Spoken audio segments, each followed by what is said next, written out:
Assalamualaikum warahmatullahi wabarakatuh. Alhamdulillahi wa kafah. Salatu wassalamu ala sayyidina Muhammadinil mujtabah wa ala alihi wa sahbihi ahli sidqi wal wafa, amma ba'd. Adik-adik santriwan santriwati yang saya hormati, yang saya cintai dan yang saya banggakan, pada kesempatan sore hari ini kita akan bersama-sama mempelajari tentang hukum-hukum di dalam ilmu tajwid. Yang akan kita pelajari adalah hukum tanwin dan nun yang mati, ahkamut tanwin wa nun as-sakinah. Di dalam nazam Syifaul Jinan dijelaskan seperti ini: ahkamu tanwinin wa nunin taskunu indal hijai khamsatun tubayyanu idharun idghamu ma'al ghunnati naw bighairiha wal qalbu wal ikhfa rawaw. Ahkamu tanwinin utai pira-pira hukume tanwin wa nunin lan nun taskunu kang mati apa nun indal hijai nalika tetemu pira-pira huruf hijaiyah iku khamsatun ana 5 tubayyanu kang den pertelakake apa khamsah idharun suwiji idhar idghamun lan idgham mangal ghunnati bareng sartane mrengengeng au bi ghairiha utawa tanpa gunnah wal qalbu lan wacan iqlab wal ikhfa ulan wacan ikhfa rawaw padha ngriwayatake sapa para ulama. Jadi di dalam kitab Syifaul Jinan ini disebutkan bahwa hukum tanwin dan nun yang mati taskunu ketika bertemu dengan huruf hijaiyah yang jumlahnya 28, maka ada 5 hukum yang akan dijelaskan. Apa itu tanwin? Tanwin adalah fathatain, fathah rangkap, atau dhammatain, dhammah yang rangkap, atau kasratain, kasrah yang double. Ini tanwin. Kemudian nun yang mati, ini nun yang tidak berharokat seperti ini. Ini nun yang mati. Kenapa yang ditampilkan pertama kali ketika kita mempelajari kitab tajwid Syifaul Jinan ini adalah nun dan tanwin yang mati? Karena kasus nun dan tanwin, kasus nun yang mati dan tanwin ini adalah kasus yang mendominasi di dalam Al-Quran. Jadi kalau kita memeriksa lembaran-lembaran mushaf Al-Quran, paling banyaknya hukum tajwid yang terjadi adalah nun yang mati dan tanwin. Bisa dipahami adik-adik kenapa ini kok lebih ditonjolkan, dalam arti dijelaskan pertama kali, diperkenalkan kepada adik-adik pertama kali, karena kasus tanwin dan nun mati di dalam mushaf lembaran-lembaran Al-Quran itu yang paling banyak terjadi. Sekarang tanwin dan nun mati kok hukumnya disamakan ketika bertemu dengan huruf hijaiyah? Karena kalau kita teliti, sebetulnya nun yang mati itu adalah seperti tanwin, atau hakikatnya bunyinya, lafadznya nun yang mati itu seperti tanwin.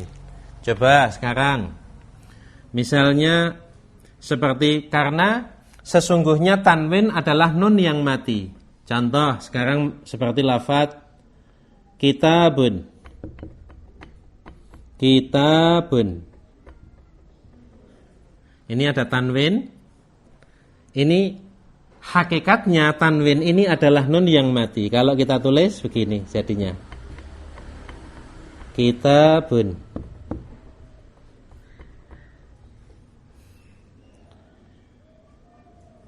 kitaban. Kalau kita tulis jadi kitaban. Jadi kenapa nun dan tanwin itu disamakan dalam segi hukumnya? Karena tanwin itu pada hakikatnya adalah nun yang mati. Bisa dipahami ya adik-adik ya.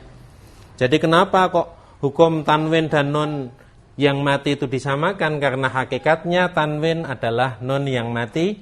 Bisa dicek pada tulisan ini, kitabun, tulisannya menjadi kitabun, nun yang mati. Kitaban, kitaban, kitabin, kitabin, sama. Paham adik-adik ya?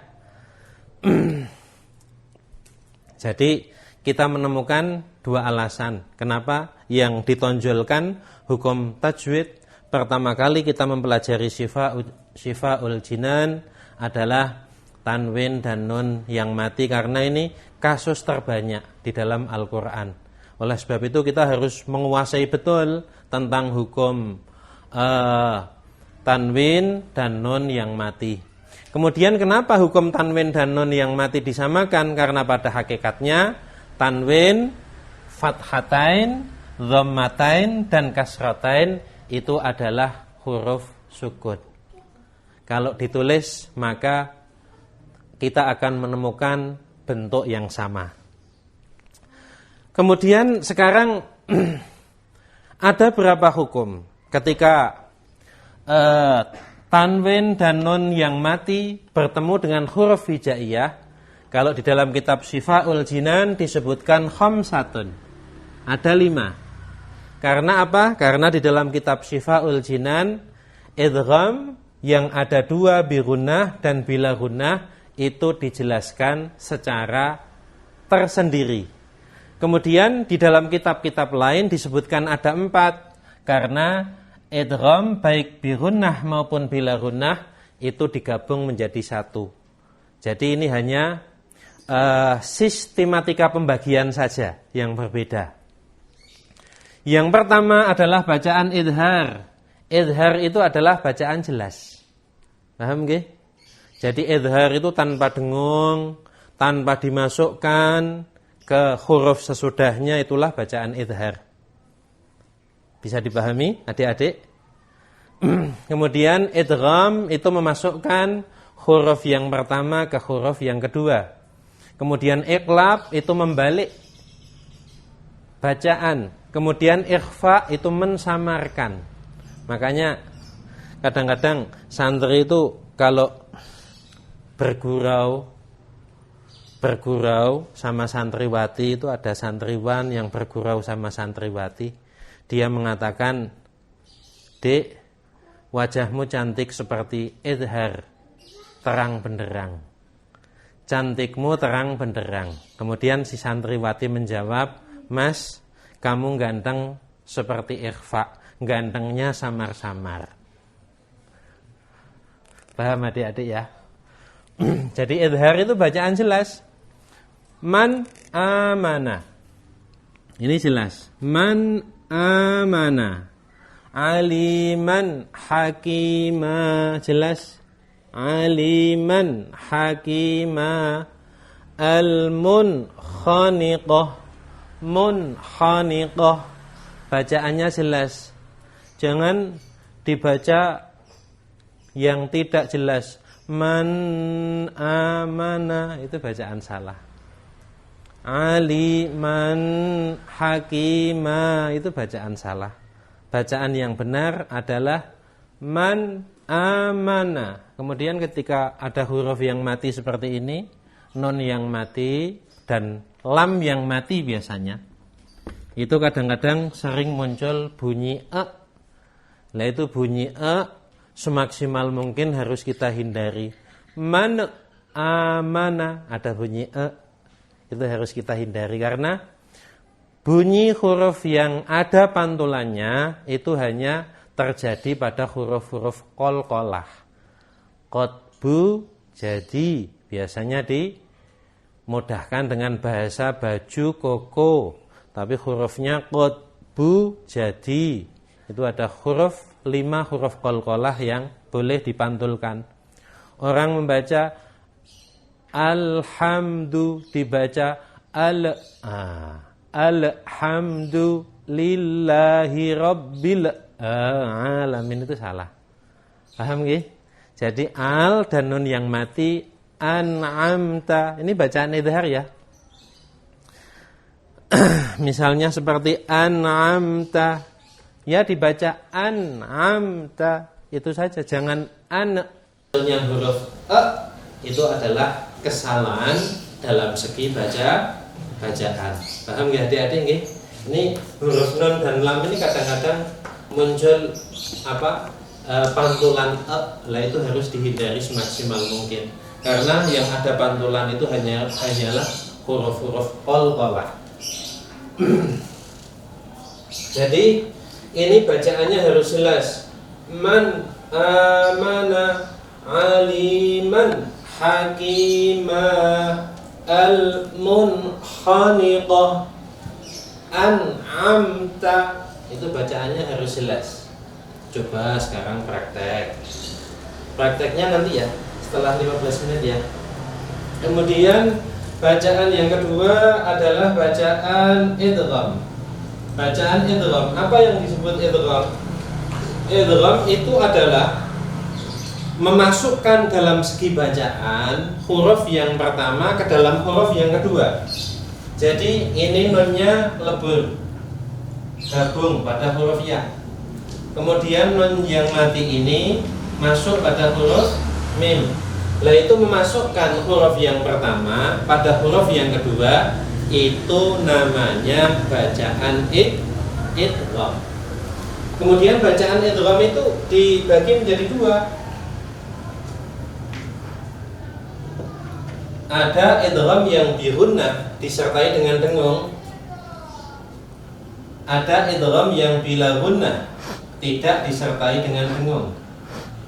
Yang idgham bihunnah disertai dengan dengung apabila bertemu dengan salah satu dari keempat huruf ya, nun, mim, wawu, biasa disingkat dengan lafadz atau kata yanmu. Ya, nun, mim, dan wawu. Kemudian yang bila gunnah apabila bertemu dengan huruf lam dan ra. Tadi membacanya idhar kita sudah menguasai. Sekarang bagaimana cara membaca idgham yang bihunnah? Membaca idgham yang bihunnah, ini huruf pertama dimasukkan pada huruf yang kedua. Ini masuk pada huruf yang kedua, masuk pada nun, masuk pada ya, nun masuk pada mim, nun masuk pada huruf nun yang sama. Ini namanya idgham. Kemudian disertai dengan gunnah. Gunnah itu berdengung. Kita berusaha menekan angin ya dari mulut ke hidung. Kalau enggak hidung, ini namanya gunnah. Jadi may yaqulu min nasir mimma. Paham ya? Jadi harus disertai dengan dengung. Bagaimana bacaan yang salah? Bacaan yang salah ketika tidak diidghamkan, tidak dimasukkan. Orang membaca man yaqulu. Kalau orang membaca man yaqulu, itu berarti bukan bacaan idgham, tapi bacaan idhar. Ada orang membaca man yaqulu, ini bacaan idhar, bukan bacaan idgham. Ada orang membaca min ma, ini bacaan idhar. Ini bacaannya idgham, dimasukkan kemudian disertai dengan dengung. May yaqulu mimma min